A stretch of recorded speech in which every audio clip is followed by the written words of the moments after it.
ধর্ম যখন বিজ্ঞানকে বলে রাস্তা ছাড়ো, বিজ্ঞান কি রাস্তা ছেড়ে দেয়? পোপের ভয়ে দেশান্তরী হয়েছিলেন লিওনার্দো দা ভিঞ্চি।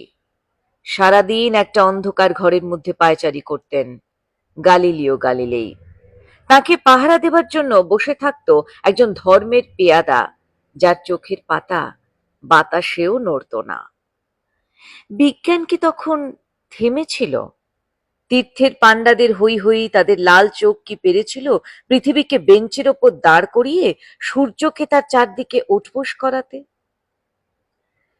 ধর্ম যতদিন দুঃখী মানুষকে বেঁচে থাকার সাহস দেয়, ততদিন রাস্তা নিয়ে কারোর সঙ্গে তার ঝগড়া থাকে না।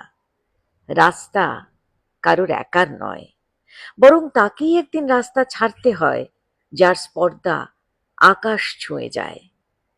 বিজ্ঞান যখন প্রেমের গান ভুলে ভাড়াটে জল্লাদদের পোশাক গায়ে চাপায়, আর রাজনীতির বাদশারা পয়সা দিয়ে তার ইজ্জত কিনে নেয়, আর তার গলা থেকেও ধর্মের ষাঁড়েদের মতোই কর্কশ আদেশ শোনা যায়, রাস্তা ছাড়ো নইলে।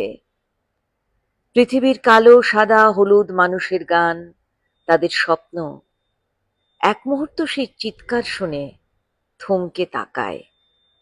তারপর যার যেদিকে রাস্তা, সেদিকে মুখ করেই তারা সামনে, আরো সামনের দিকে এগিয়ে যায়। কেউ কারোকে রাস্তা ছেড়ে দেয় না।